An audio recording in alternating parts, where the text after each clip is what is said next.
Hey everybody, so it's Fly Day and it is absolutely gorgeous. It's going to be 75 today, which is insane, so that's sweet.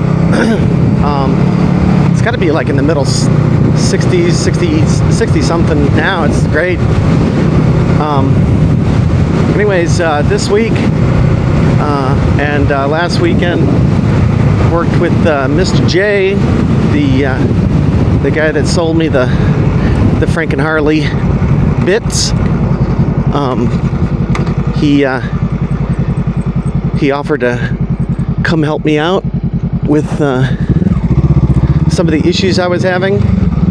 So he came over and we did actually knock a few things out. The big thing was if you've been following along with that, and if you don't, go, I've got a playlist that you guys can go back and watch all the things that I've done to it. One of the big things was the back wheel was making a horrible screeching sound, and we were trying to figure out, where the noise is coming from. So we took the back wheel on, we took it off, looking at everything. We thought maybe the drum was a little, maybe we took a 2-inch roll lock and with some sandpaper, and kind of cleaned up the surfaces of the drum on the part that contacts the outer plate that holds the brake pads and stuff, or the shoes, the drum. So in the end, what we discovered was that some of the rivets that hold the rear gear onto the drum, they were kind of proud. They were sticking up a little bit. So Mr. J, he's like, give me a punch and a hammer. So I'm like, all right. So, because I looked at it, I was like, do you think it's something on the inside here that's scraping? And so he's like, well, I didn't even know there were rivets there. I thought it was welded on. So we took it off, and he took a hammer and a punch, and he kind of punched all the rivets, the inside. He punched all the rivets down, and then we put it all back together, and the noise was gone. So it turned out to be these stupid rivets, and then the plate that has the arm, it's got the brake shoes and everything on there. There's a bolt that comes in the side and attaches to it so it doesn't rotate, doesn't move. And I had bought the bolt and the washer, and there's like a spacer piece that goes in there anyways. When we were tightening it up, we noticed that it was pulling the plate in, and I'm like, it was kind of putting the brakes off too, a little wacky. It was like when you tighten it up, it was pulling this is the drum and this is the plate. When you put the screw in over here, it was doing this, and so it was like cocking the plate. So he scrounged around in my bucket of bolts, and we found a nut to something. I think it was an extra nut that I bought for the shocks or something. It's like a low profile locking nut, and so we slapped that in there, and it took up some space. He's like, there should be a spacer to this plate. And I'm like, really? That's why I said, like, Mr. J has had so many Harleys, that I knew he would know something. I'm like, I don't know, this shit didn't exist. It wasn't here. I looked at when you look at the exploded parts diagram, some things just aren't exactly clear, or they don't show it, and you would never know. So we've sorted that out. I just had to get a spacer. At first I didn't know what the bolt size was. It turns out it's 7/16. I thought it was 3/8. So, but the other day, Billy and I were out, and I was looking for some stuff, and I was like, hey, let's see if we can find, you know, a spacer. It's got to be about 3/8 tall, but it needs a 7/16 hole. And we were at Ace Hardware, and Billy said, hey, what about a shaft collar? And I was like, you know, that's not a bad idea, because we use those down to kind of hold the position of the brake rod, the cross shaft. And so I was like, yeah, let's try that. So I grabbed one of those, we put it together, it's perfect, worked perfect. So back wheel, brakes, solved. One of the other issues was the, you know, I put the forward controls on that thing, and the shift, now don't forget, it's right-hand shift, since it's a 73. The forward control shifter was kind of interfering with the exhaust, and I was like, man, this just isn't right. And so, you know, we were looking at that too, and he's like, oh, this exhaust is like turned in. He's like, it needs to be parallel with the frame. And I'm like, okay. I'm like, I don't know, I just ordered the, you know, nice exhaust kit, and it came with the brackets and everything. I'm like, I just bolted it together. And he's like, you see, you know, after a while, I was like, let's just look at it. And he was like, you know, the part that, there's this piece that holds the two exhausts with some T-nuts. It's like a little bar that basically bolts into the frame. It's an attachment point for the two exhaust pipes. And he's like, look at it, how it's turned here. He's like, you know, the piece where the T-nut goes is flat, and then it's like sitting on this bracket. He's like, you can see how it's pulled in, right? I'm like, yeah. So he's like, let's stick a couple of washers in there and see what happens, like a wedge, and let's see if it straightens out, and then it's not a problem. I'm like, okay, that sounds like a good idea.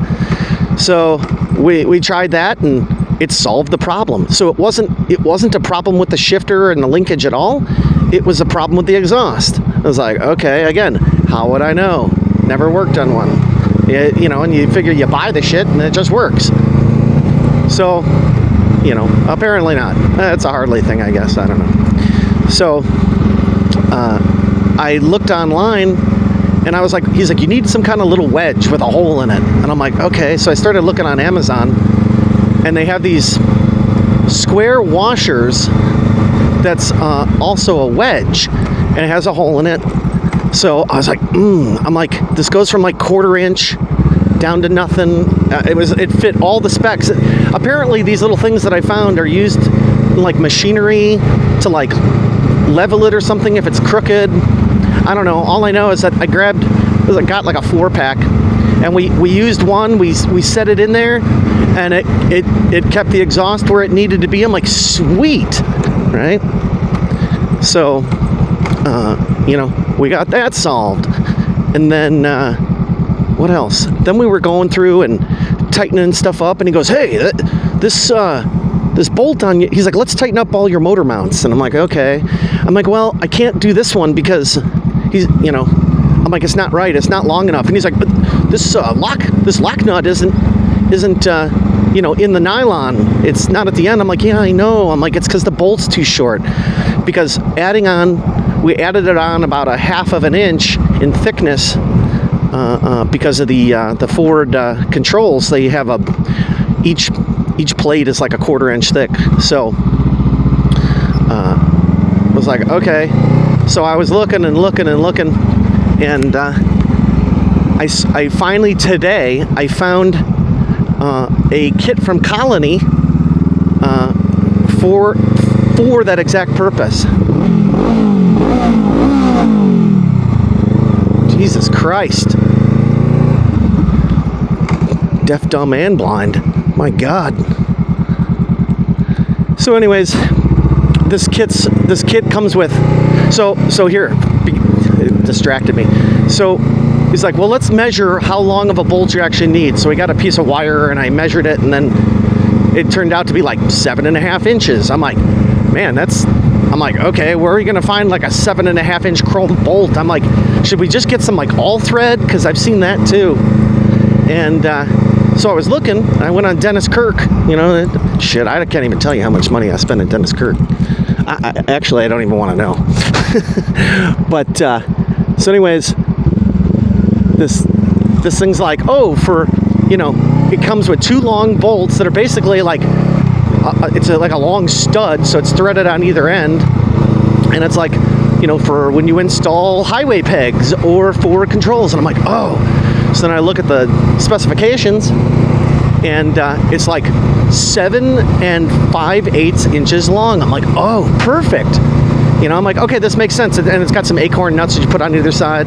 It's like, well, that was $18 ordered, so that'll be fixed. That'll be solved.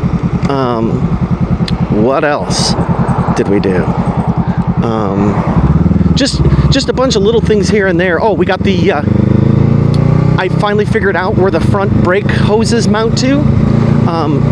Mr. J's got a big twin that has the same front end as mine. It's the 39 millimeter or 38 millimeter narrow front end. It's got the same brakes and everything. That's why I said I realize now that front end that I have on my bike is definitely, it's like for a big twin, because the lower triple tree does not match for a Sportster. I mean, we're making it work. I ground away some of that stuff and cut it off with a wheel and blah blah blah blah blah. So there's a hole at the bottom of the triple tree, and that's where the little T. So there's a T splitter. You know, comes from the master down to the 2 hoses, right? Because it's a dual brake disc setup. Man, say that 5 times fast. So I'm like, oh, what is this supposed to be? I'm like, looks like it's supposed to be some kind of 5/16 24 bolt. So I just started rummaging around. I found a little bit longer bolt than it needed to be. So I grabbed a couple washers, threaded right up in there. I guess maybe at some point I did see that hole. I had no idea what it was for. But when I saw his front end and where it was attached, I'm like, oh. So we got that taken care of. Now, we did run into some issues about like the brake lines, like where to route them, and like coming from the master or whatever. And when I got the new master, this is not an original master. This is a new Moto Iron Master or whatever. So it has a 10 millimeter banjo on it, and I picked a 10 millimeter banjo to like a 90 degree to 3 AN, because all of my brakes up top, like this, are all, it looks kind of like this one. It's like 10 AN. So we decided that a straight banjo would be better, right? And also maybe a 90 degree fitting down where it splits off over here, like that'll, because it's like sticking out and then it's going down, and then like it's weird is that this hose goes to the front, so there's the T, like the input to the T is on the front, which is weird too. So I think we're gonna turn the T around. I got those fittings coming tomorrow, so we can fix that up. And yeah, just a bunch of things, you know. And Mr. J doesn't really like to be on camera, so that's why I haven't been filming. But I am, giving you guys these updates via video blog, motovlog. So, but yeah, basically I'm at the point now where I got to wire up the whole bike and then add oil to the engine, oil to the transmission, and I've got my IV stand, and I've got the IV gas thing, where you can just pour some in and it just hangs on the IV stand. So we're basically not far away from running. I mean, the bike shouldn't take too long. I'm going to try this weekend to start the wiring and everything, and just start taking a look at things, and then we can go. I'm still waiting for the tins. His kids painting them up for me, so I'm hoping soon that I get the tins back, right, and then we can start doing all the rest of that. But other than that, it's coming along. I'll try and shoot some more video here. Like I said, I want to do some wiring. I'm not gonna do like a 40-minute video on wiring or something like that. Well, I'll show you what I'm doing, and I'll do it, and I'll bring you guys back in and out, so. But anyways, all right, guys. Well, it's gorgeous here. Hopefully, it's nice where you're at. You should get out and ride, and we'll see you on the next one. All right, easy.